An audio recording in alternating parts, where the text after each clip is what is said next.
In Project 4, we're going to take a look at how we can create a pie chart. And then once the pie chart's been created, we're going to format that chart and move it to a new worksheet, which we've already done. That'll just be kind of a review for us. We're going to begin by opening the DID PT Costs workbook. And I've already renamed it as they've asked us to in Project 4 on page 259. We're going to create a pie chart based on information in cells A3 through B13 or B10. Sorry. Notice these have been set to us already at percentages. However, in real life, these could be just raw numbers, okay? And what the computer will do then is automatically take those numbers and split them up into the appropriate slices and apply the appropriate percentages to them. So just an FYI on that. So once you've selected your range of cells, then and I want to go back to one more thing, sorry. For pie charts, you'll always have a minimum of 2 ranges of cells. And by that I mean one range of cells, which are these right here, will be text. The other will be numbers. Pie charts will not have more than that. In our previous workbooks, let me go back here just a minute. If you go back to page 243, you'll see in figure 7 that we've got 5 ranges of cells. Okay, you've got the region, which is your text, and then quarters 1, 2, 3, and 4, those are all data. You could not select all of those ranges like we did in that particular exercise and create a pie chart. In other words, your pie chart would show first quarter sales for each of the regions, or it would show fourth quarter sales, but not all of them together. Okay, so continuing on.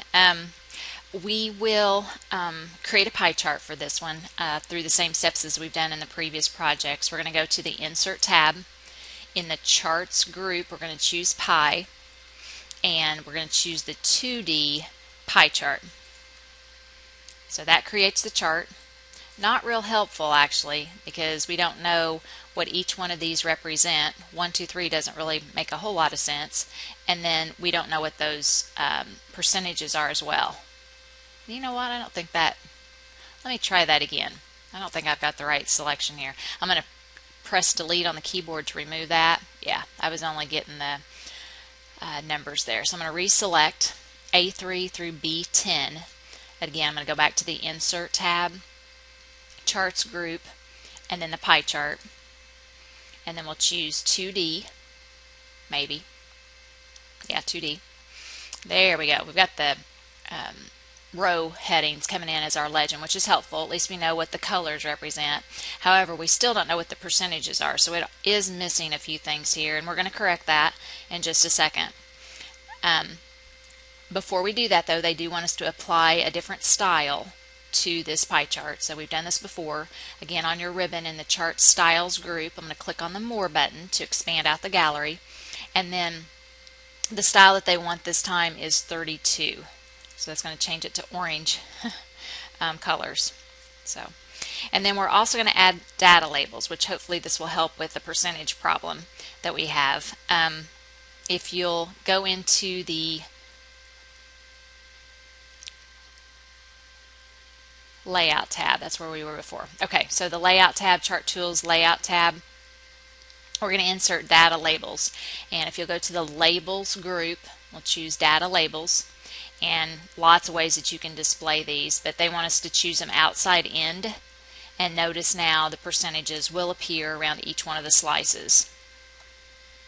Okay, now we're going to take a minute here to format some of the elements, the chart elements, and that's, you know, all that is saying there. Elements are titles, legends, any kind of objects, they call them elements, that are within your chart.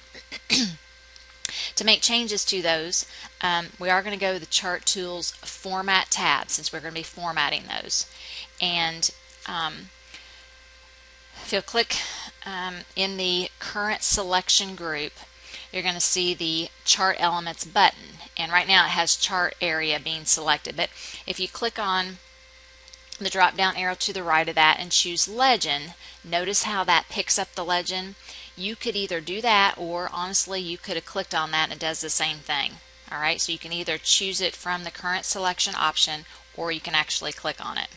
And then to make changes to the legend, we're going to change the style of it by going into, again, the Chart Tools Format tab, Shape Styles, and we're going to go to the gallery. So I'm clicking on the More button, and we're going to choose the Settle Effect, again still in keeping with the same color scheme, Settle Effect, and then Orange Accent 6.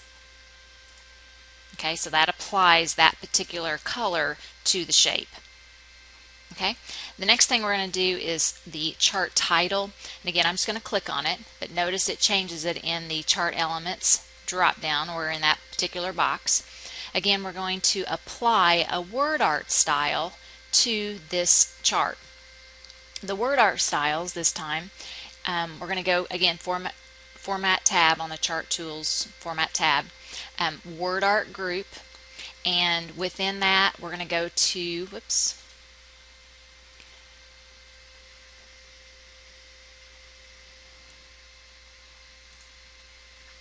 the word art styles is what we want here.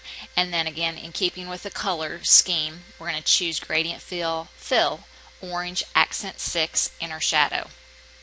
Okay, and that is then applied to the title. Okay, deselect that, and finally we're going to move this entire chart to a new sheet, which should be a review here, but we're going to go back to the Chart Tools Design tab, click on Move Chart, we're going to go to a new sheet. And again, as I mentioned before, you could name that sheet here, or you can wait until later and rename it. If I click OK, that places a new sheet in front of the current sheet where we gathered our data to create the chart. So it's located now in a new sheet. Okay, and that concludes Project 4. However, I'm going to go ahead and continue with Project 5 in the same demo, since it's pretty short.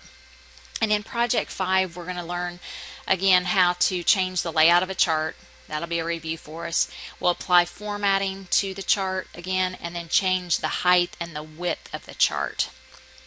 So with that, I'm going to pull up a different workbook that I've already pulled up and named. I'm going to the View tab, Window Group, Switch Windows. I've already opened this and named it as they've requested in Project 5, which is on page 261.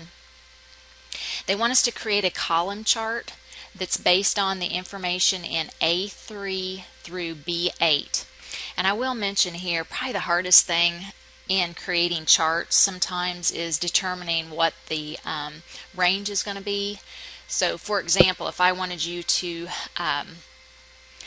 for this particular example, show regional sales for each of the salespersons in this particular worksheet, like on the test, I'm not going to tell you to select A3 through B8. You'll need to know that that's the range of cells that you select before inserting the chart. So in this case, A3 through B8, and we're going to insert a 3D column chart. So again, under the Insert tab, it's the column, and then we want a 3D clustered column. And again, honestly, I like the view of this chart. It's very clear as to what these particular data series represent. Gives you the salespersons and their amounts. In this particular chart, we would not need a legend since there's only one data series.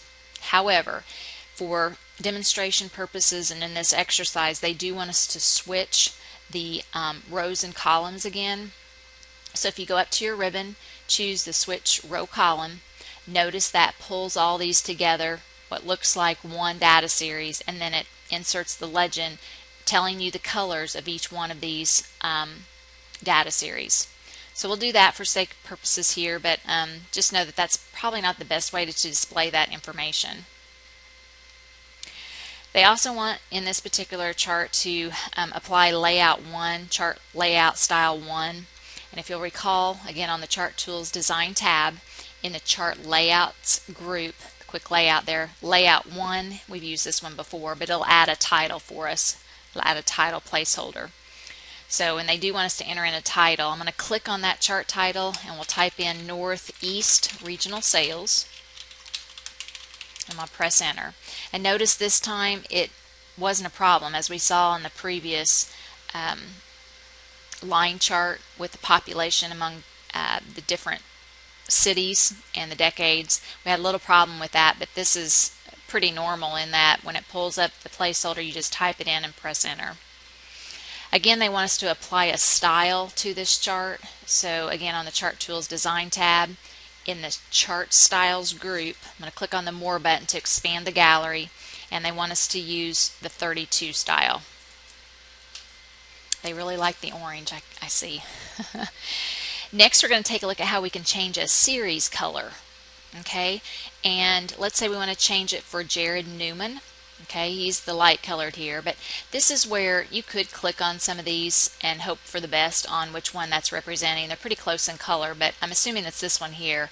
But if we go back to the Chart Tools Format tab, and if you use your Chart Elements button, click on the drop down arrow, we can click on Series Newman Jared.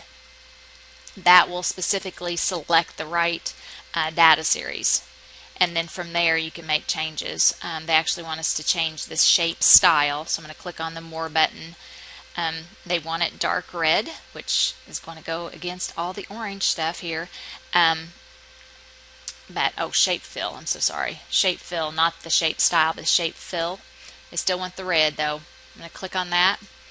And notice how it's a little bit darker. Certainly brings attention to that particular data series. So that's a very effective way, though, to draw attention to that salesperson by using a strikingly different color. They have you doing the same thing with Lee Hutchison. Again, if you go back to your drop-down arrow and choose Hutchison, it'll immediately show you which data series that relates to, and then they want the shape fill button again changed to the olive green accent 3, and then darker 25%. Okay, so you're getting a lot of different colors there now. Alright, now to change the width and the height of a chart overall, as long as you've got your chart selected, you should be able to go to the Chart Tools Format tab. In the size group, notice it's a 3x5 right now. The height is 3, the width is 5. If we want to change that, you just simply type in the amounts that you want. 3.8 is what they're asking for here. And as soon as you click outside of it, the change will take effect. And then they want 5.5 for the width. And again, as soon as you click outside of that, it will adjust the height and the width to specific dimensions. So in addition to clicking and dragging to change the width and the height, you can go up and add specific increments if you needed a specific size. Okay. Alright, that concludes Chapter 7. Take a look at the chapter summary at the end of the chapter that's on page 263. The concepts check is found on page 264 and top of page 265. And skills check, make sure that you go through and do some of those assessments to ensure that you understand the concepts that were taught in Chapter 7. And as always, if you have questions, feel free to email me or call me.